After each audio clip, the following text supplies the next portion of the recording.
General Luna, ikaw na ang bahala. Sa mga kamay mo na ang labanan.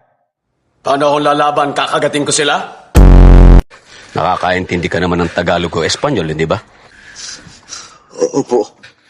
Putang ina mo. Kawaawang mga sundalo ng kawit.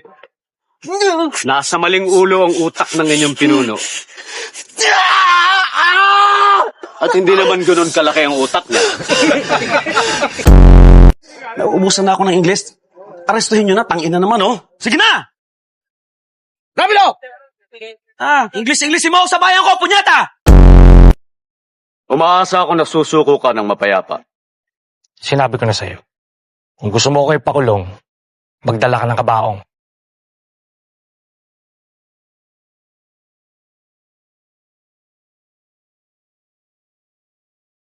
Baliw ka talaga, Luna.